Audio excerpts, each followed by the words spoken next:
A lot of people, I'm sure you're used to this terrible talking point, which is that like, oh, well, will Medicare for all end racism? Will anything end racism? Will this, that, or the other end racism or sexism? No one said that, by the way, when like Obama pursued Lilly Ledbetter, like, or whatever he pursues. No one's like, well, if that's not going to end sexism, then we're not going to fight for it. But exactly. Like, and it's the famous Hillary Clinton line. Oh my God, I get sorry. Well, breaking up the banks and racism? No. If we broke up the big banks tomorrow, would that end racism? No. Would that end sexism? No. Yeah. So painful. That is so frustrating for me as a Black woman to hear people say stuff like that. Because I'm like, first of all, that makes no sense.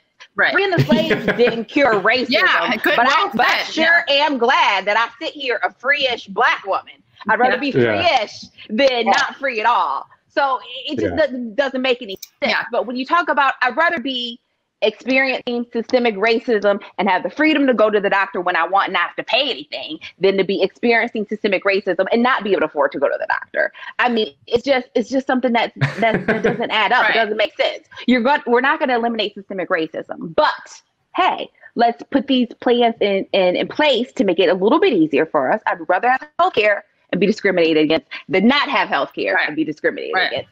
And when you're talking about a Medicare for all system, we're talking about a system that's going to be a just system. And that's why all these policies, the Senator Sanders and most progressives support, like canceling medical debt and canceling student loan debt, they go together. Because not only do we need healthcare, but we need more doctors of color. Not only do we need healthcare, but we need the cost of higher education to be lower. And all these policies together are going to be super beneficial for everyone. So no, it's not going to cure racism. But what is? Tell me what is? Nothing. Right. So do we just never get anything better in life? Because if the ultimate standard is this going to cure something? Yes or no?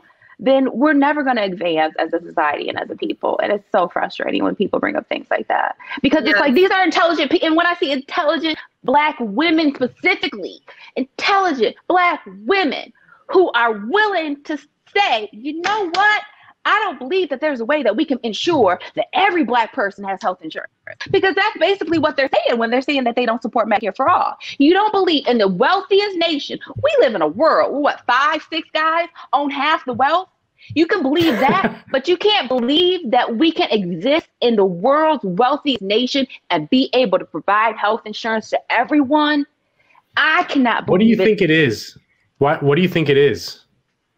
Like, why do you think that there's people that are willing? You think it's the money? They just get bought off? It's all pretty much. But it doesn't make sense. Like I said, these are intelligent people. What else could it be? I don't think that these people are evil people or uncompassionate people. I don't think these people are people who never knew somebody who had some hardships, who struggled and wanted to find a better way for them. It has to be all about the money because there are these huge lobbyist groups who don't want it to happen. We have to eliminate all these healthcare CEOs, big pharma. They don't want to have it. They don't want it to happen. They spend a lot of money making sure that it doesn't happen. We need to campaign finance reform. So it's all about greed. And ultimately, if you do say you support Medicare for all, you're shunned by the Democrats and the Republicans because they don't support it. So if you want to have a political career, it's not beneficial for you to want popular things. So that's what we have to change. We have to say we are no longer going to elect candidates who are not going to serve our interests. We are not going to do it. That's what we have to do. Because right now, it's not popular for them to support the right thing, which, like I said, it just disgusts me. It makes me sick to my stomach when I think about it. Yes. If the standard is, will ABC end racism? And if no, then we're not going to support it. You're like, well, did ending slavery end racism? No. But obviously, it's like a huge step, right? It's a huge anti-racist measure, let's say, which also, though, coming full circle, you need to have other programs because if not, you're just going to have people who are like legally free, right? But the other thing about this that's so frustrating is like breaking up the banks. That was a very racialized form of bailing out the banks. Like Black homeowners were hurt the most, right? And with insurance issues, the people who are, I mean, you know the stats more than I do. Generally speaking, like the people who are hurting the most are often disproportionately Black women. And Black seniors have a disproportionate amount of medical debt.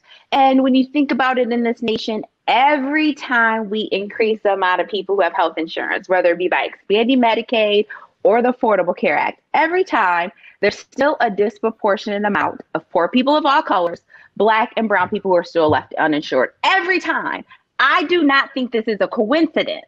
This is by design. They know when they have these means-tested policies that some of the most vulnerable people are going to be left out. People who live in states, racist southern states, where their states refuse to raise the Medicaid eligibility. So you have people who work and they want to work, but they make, maybe $100 too much, $100 a month too much to qualify for Medicaid, but they don't work for an employer who provides health insurance, and they can't afford it through the Affordable Care Act because some of them plans have ridiculously high deductibles. And so it's the only way to help everybody. It makes sense, right? The only way to help everybody is to make the plan for everybody. So why are you picking and choosing who you're going to help when we have the money? How quick are they to sign off on the military bills? Yeah, they just write blank checks for that nonsense. But when it comes to basic things, and these aren't ponies, unicorns. We're not talking about free puppies for everybody in America, free Lamborghinis, free iPhones. We're talking about the right to not die from an illness that is too expensive for you to treat in the world's wealthiest nation. Why is that not attainable? They can do it in other nations. They can do it in every other developed nation in the world. Why is that not attainable in the richest nation in the world? It is attainable. So often people talk about universal programs as not being enough. And if you ask them, well, what do you need? Like, what's a specific program? And they don't necessarily say. But what I found fascinating when I was listening to your interview that you did with Breonna Joy Gray on Hear the Burn, was that you actually give very important testimony about how having a Black doctor can be really important for a Black patient, because you bring up the problem of so-called non-compliance, patient non-compliance, which I hate that word. Yeah, I know. You said that. You're like, it's not, because as you said, it's like you're not being able to afford your medication is not makes you non-compliant. Yeah, right. Katie, it's so crazy. It's so crazy. These insurance companies, there's this thing called Patients at Medical Home. Maybe you've heard of it. And these insurance companies, right, they want us to ask, can you afford your medicines? Do you have enough food for the month? So they want us to ask everybody this, right? And but no, I can't afford my medications. What are they going to do about it? They're not going to do a damn thing. But I'm the doctor. I'm supposed to magically wave a wand and get everybody food and medications. When I'm like, you're the insurance company. Damn near most of my people living with diabetes can't afford their insulin. How about you make insulin free? Problem solved. So they want me to ask about these problems that they can fix, but I can't fix.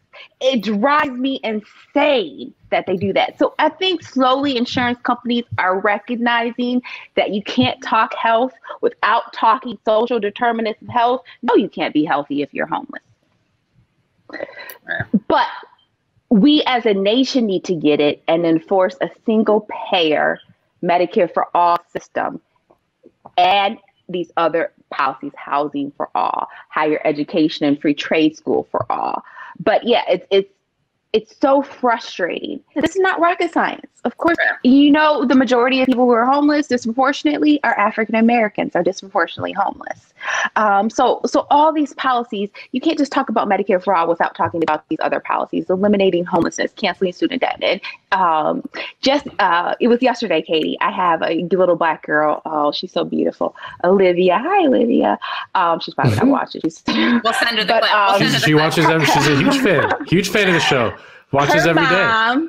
Her mom lived about 30, 40 minutes away from my office, but she was intentionally seeking out a doctor of color for her little girl to bring to, so that she would always know she could be whatever she wanted to be. Because I've had little girls within the past, 8 years of me practicing who said, I never saw a Black doctor before. So she intentionally brought her to see me as a patient.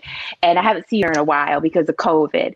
And her mom probably brought her yesterday to get her flu shot. And we just sat in my office with our masks, socially distanced, with the window cracked, just talking, because I hadn't seen her in so long, Olivia. And her mom says she talks about me all the time. And that's important. Cute. And it's something that I took for granted because growing up, my father was a preacher and we had a few Black doctors who went to our church. So I didn't even think about, I've never seen a Black doctor. Can Black people be a doctor? I never really had those thoughts, because it was something that I saw, frequently.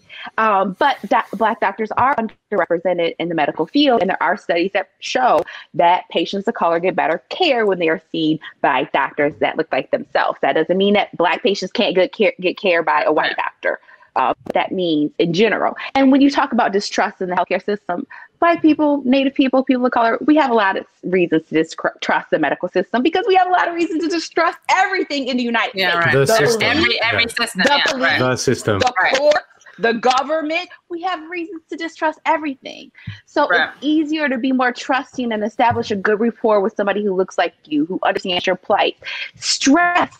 African Americans have the highest incidence of high blood pressure in the world.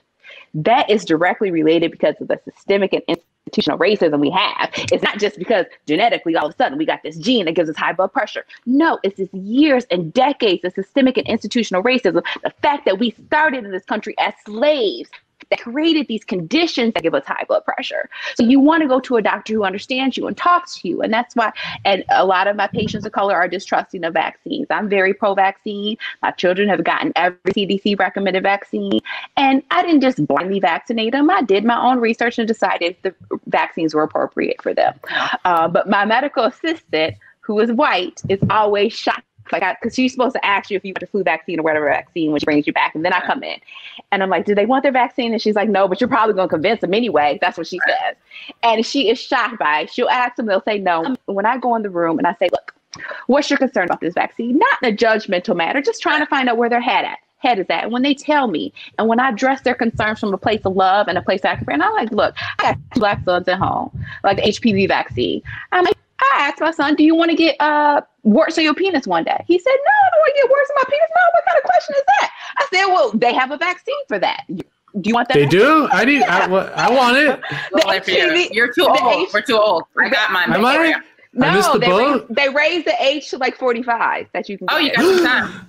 Right. I got 10 years. Exactly 10 years. I say, look, I understand your concerns. They are valid. I'm not trying to dismiss them. But let me explain, as somebody who looks like you, why I trust this vaccine and why I've taken it or I've given it to my loved ones. I can almost always, not always, but I can almost always change my mind. And like I said, it was really surprising to my white medical assistant that I could go in the room with patients of color and oftentimes convince them to get things that they need. Yeah, because Tuskegee Airmen, like there is a precedent, right, for like very Henrietta Lacks. I said, just being Black in America is reason to be suspicious of almost everything. Yeah. So you need to. So when you're talking to somebody who understands that because they look like you, it just makes it a lot easier.